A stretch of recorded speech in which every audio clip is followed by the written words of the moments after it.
A paz do Senhor Jesus Cristo, seja muito bem-vindo em nosso canal Escola Bíblica.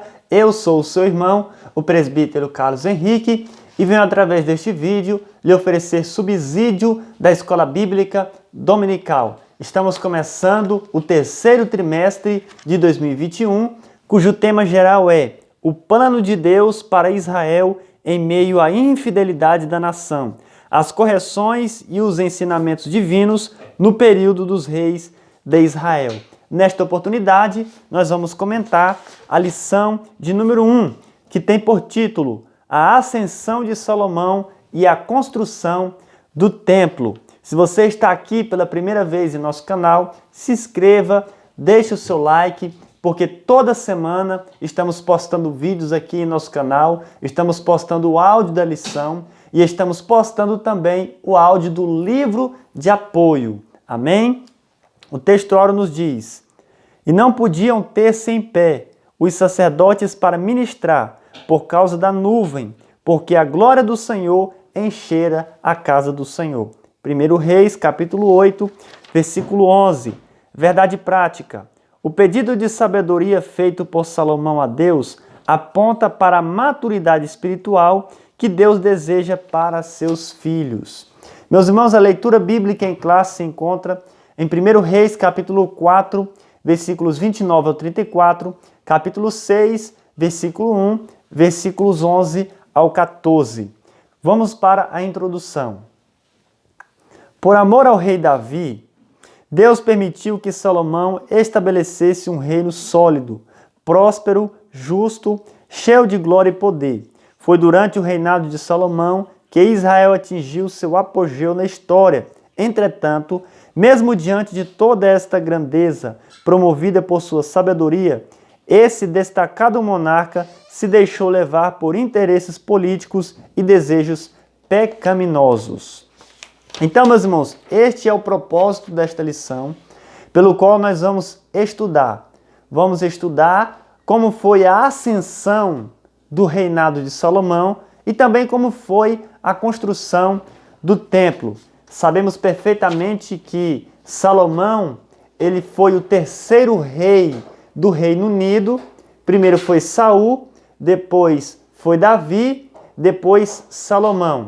Depois de Salomão, o reino se dividiu, Reino Sul, Reino Norte. Mas Salomão, assim como Davi e Saul, reinou durante 40 anos.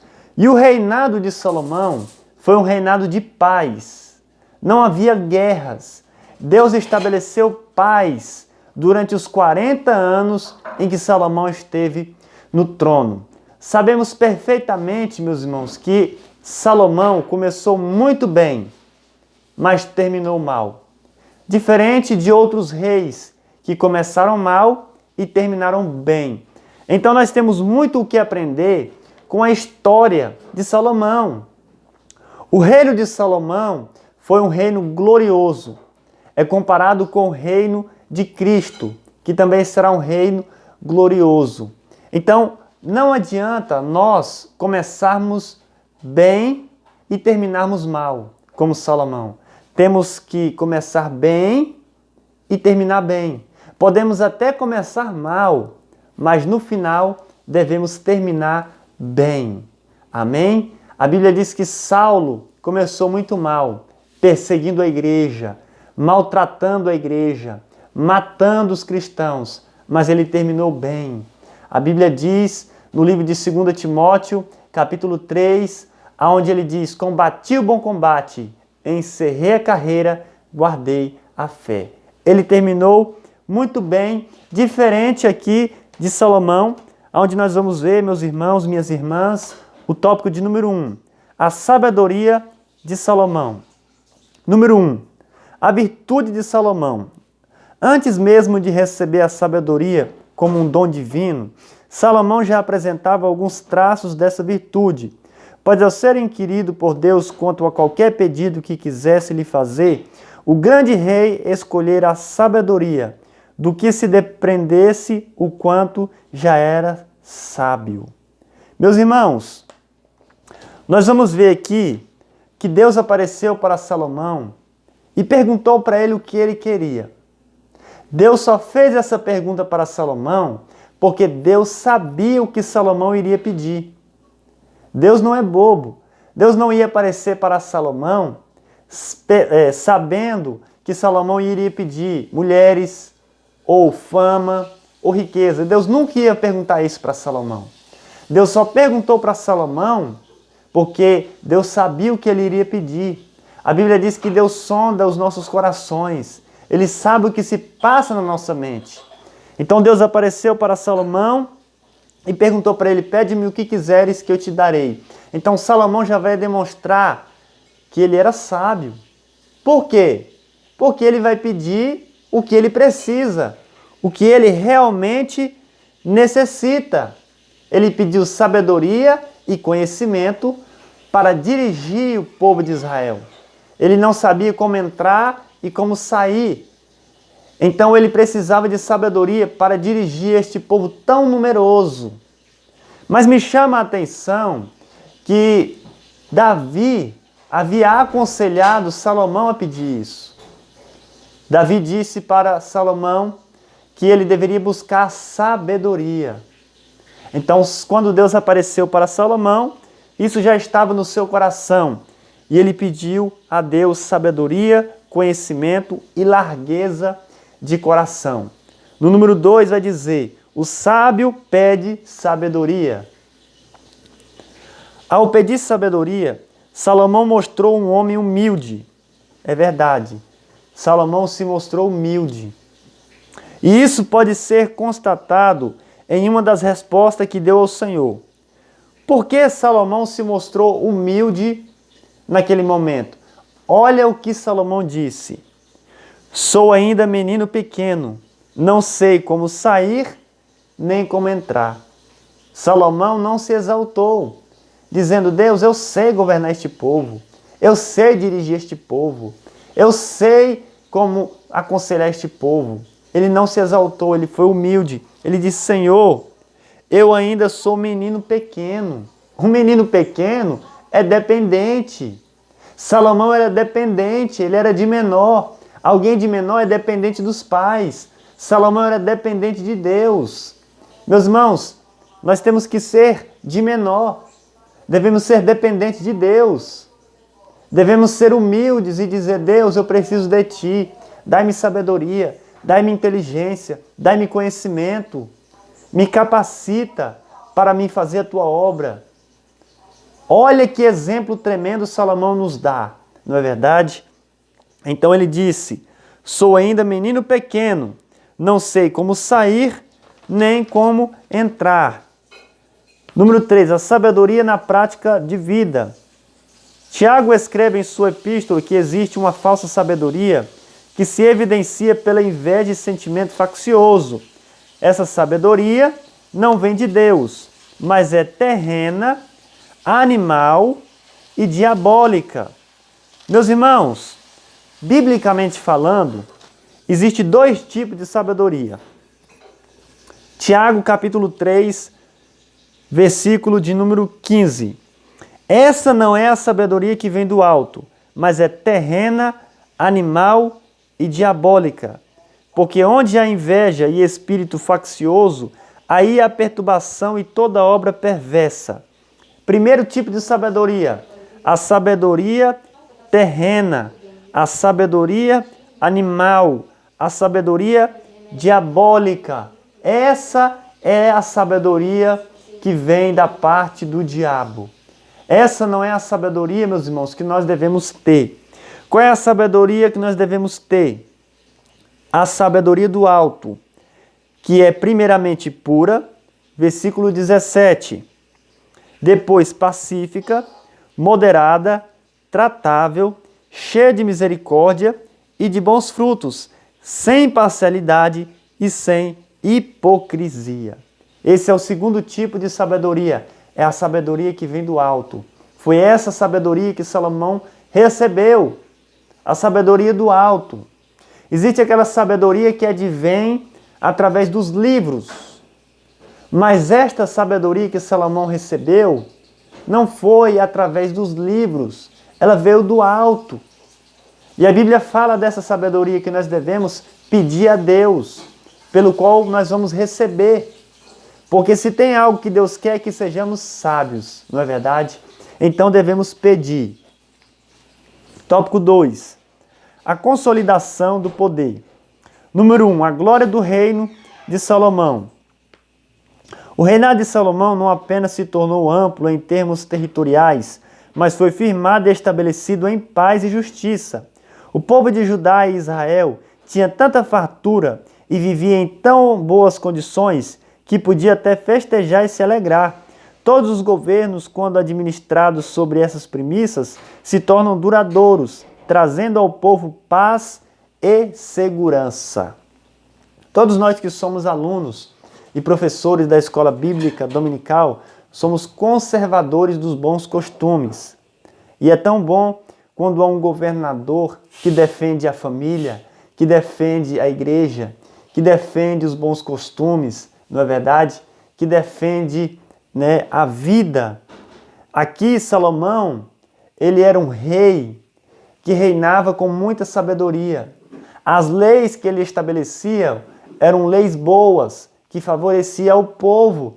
Então o povo vivia bem no reinado de Salomão. O povo vivia feliz. Havia fartura de alimento. Os territórios eram amplos. Em cada casa, e isso está escrito na Bíblia, no reinado de Salomão, em cada casa havia uma vinha. Uma das árvores mais importantes, principais de Israel. Em cada casa havia uma vinha, era fartura. É muito bom quando há um governante justo, não é verdade? Que não rouba, um governante que teme a Deus, como Salomão. Salomão, ele temia a Deus e por isso o povo vivia bem. O reino de Salomão é comparado ao reino de Cristo, um reino glorioso. Amém? Número 2. O orgulho precede a ruína. Infelizmente, até mesmo os homens mais sábios estão sujeitos à queda, quando deixam de temer a Deus e entram por caminhos tortuosos. Sim, meus irmãos. Por que Salomão veio à ruína? Porque Salomão caiu no pecado da idolatria, por causa do orgulho. A Bíblia diz que o orgulho precede a ruína. Antes da ruína, antes da queda, o orgulho chegou primeiro. A Bíblia diz que Salomão fez muitas alianças políticas. Ele foi se corrompendo. Ele amou muitas mulheres. Ele foi deixando aos poucos, paulatinamente, a lei, porque na lei dizia que não era bom que o homem amasse muitas mulheres, porque senão o seu coração iria se corromper. Não era para o povo se casar com mulheres estranhas. E Salomão se casou com mulheres de outras nações, com mulheres do Egito, com mulheres da Etiópia. Sim, e isso foi corrompendo o coração de Salomão. Então ele amou muitas mulheres. A Bíblia diz que ele se casou com 300 princesas e 700 concubinas. Como que um homem só vai dar conta de 1000 mulheres? Mesmo que Salomão seja o homem mais rico daquela época, ele conseguia sustentar, mas não conseguia dar atenção e tudo mais o que se precisa em um casamento, não é verdade? E aquelas mulheres que eram de outras nações, que adoravam os seus deuses, foi corrompendo aos poucos o coração de Salomão. Ele construiu o templo, mas ele também construiu o palácio para muitas delas morar. E elas pediam casa para os seus deuses, E Salomão ia fazendo. Ele fez muitas casas para os deuses das suas mulheres. E por isso houve a queda. Qual foi a queda de Salomão? Morreu na idolatria. E o tópico de número 3, a construção do templo. O nobre propósito de Salomão. O propósito de Salomão na construção do templo foi muito nobre. Edificar uma casa ao nome do Senhor, meu Deus. Nisso se percebe que havia pureza no coração do sábio rei de Israel, nos primeiros anos de seu reinado. Sabemos perfeitamente, meus irmãos, que o desejo de construir o templo veio da parte de Davi, mas ele não pôde construir o templo porque as suas mãos estavam cheias de sangue. Então Davi passou esse projeto para o seu filho Salomão. Então não foi Salomão que intentou construir o templo. Ele deu prosseguimento ao projeto de seu pai Davi. Mas Davi deu bons conselhos para Salomão, lhe incentivou, para isso, e assim ele fez. O templo, meus irmãos, foi se fosse hoje, seria uma das maravilhas do mundo. Foram usados os melhores materiais para a construção do templo. O lugar santíssimo, Santo dos Santos, ele era coberto de ouro no piso, nas paredes e no teto. Veja o esplendor deste templo, desta construção. Hoje você vai em uma construção, na verdade, eles colocam porcelanato, mas no templo de Salomão era colocado ouro na parede. Veja a luxúria. Na verdade, Salomão queria fazer o melhor para Deus. E é interessante que naquela construção não se ouvia barulho de martelo, nem de serrote. Quando tem uma construção ao redor ou perto da sua casa, é uma barulheira, na verdade. Mas neste templo foi feito com muito cuidado. Não havia barulho algum, porque tudo era fabricado em um lugar distante, era levado para o local do templo e era só encaixado as pedras, Então era uma construção na direção de Deus, assim como foi a construção do tabernáculo. Número 2, o templo do Espírito Santo. Essa visão de Deus centrada no templo é uma forte característica do Antigo Testamento, mas com a redenção do homem, efetuada por Cristo na cruz do Calvário, a morada de Deus passa a ser o próprio homem regenerado. E é nesse lugar que deve haver riqueza e beleza, porque o Espírito de Deus habita nele. Meus irmãos, isso é muito interessante. Deus habitava naquele templo através da Arca da Aliança, porque a Arca da Aliança representa a presença de Deus. Hoje não existe mais o templo, não é verdade? Foi-se construído o primeiro templo, ele foi derrubado por Nabucodonosor. Construiu o segundo templo, Zorobabel construiu. Depois, 70 depois de Cristo, ele foi derrubado. E eles estão intentando construir o terceiro templo. Mas Deus está trabalhando hoje com a sua igreja, que somos nós, individualmente. Nós somos templo do Espírito Santo. Jesus, uma certa feita, disse para os sacerdotes: eu destruirei este templo e em 3 dias o reconstruirei. Ele não estava falando daquele templo físico, ele estava falando dele como templo, como morada de Deus. Porque ele morreu e em 3 dias eu reconstruirei. No terceiro dia ele ressuscitou. Então, hoje, Deus habita não mais no templo, mas em nós. Nós somos templo, morada, habitação do Espírito Santo. E assim como havia organização naquele templo, assim como havia beleza naquele templo, riquezas, não é verdade? Assim deve haver em nós também. Nós devemos estar com a nossa vida pautada na palavra de Deus, porque Deus habita em um crente regenerado. Ele não habita em qualquer pessoa. Esse crente tem que ter nascido de novo. Então, o Espírito Santo vem fazer morada nele. Louvado seja o nome do Senhor. Número 3. A glória do Senhor. Isso está se referindo à inauguração do templo, quando a glória de Deus invadiu ali aquele lugar. A glória do Senhor se manifestou no templo depois de pronto, em 2 ocasiões especiais. A primeira foi quando os sacerdotes levavam a arca para o lugar santíssimo. A glória foi tanta que eles não puderam permanecer de pé para ministrar os serviços sagrados. Então essa foi a primeira vez em que a glória do Senhor se manifestou no templo. Só foram apenas 2 vezes. Amém, meus irmãos? Essa foi a primeira vez. Está em 1 Reis, capítulo 8, versículo 11. Os sacerdotes não podiam permanecer de pé, porque a glória do Senhor invadiu aquela casa. Quando os levitas estavam carregando ali aquela arca da aliança para o lugar santíssimo, Deus se agradou e derramou a sua glória, porque a glória do Senhor é um sinal da sua aprovação, da sua confirmação de algo. Então ele estava confirmando ali aquela bela construção. E a segunda ocasião está em 2 Crônicas, capítulo 7, versículo 1 ao 3.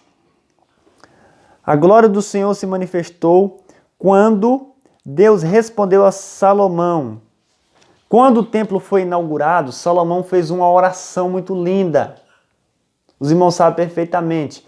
Depois que Salomão terminou aquela oração, pela segunda vez a glória do Senhor invadiu aquele ambiente. E pela segunda vez Deus falou com Salomão e disse para ele que se ele permanecesse fiel na sua lei, Deus iria estabelecer o seu trono para sempre. E a glória do Senhor invadiu ali aquele lugar, aquele templo que durou 7 anos para a sua construção, um templo lindo e maravilhoso. Enquanto o povo estava guardando a lei, obedecendo ao Senhor, ele estava de pé. Mas depois que o povo pecou, caiu na idolatria, deixou de guardar o sábado, o templo caiu. Porque quando nós fazemos a vontade de Deus, estamos de pé. O Espírito Santo habita em nós. Mas quando abandonamos a palavra do Senhor, passamos a pecar, caímos. O Espírito Santo sai de nós. Que Deus abençoe a cada um de vocês. Se o Senhor nos permitir, estaremos aqui para postar a lição de número 2, o reino dividido, Jeroboão e Roboão. Deixe o seu like e se inscreva em nosso canal. Amém?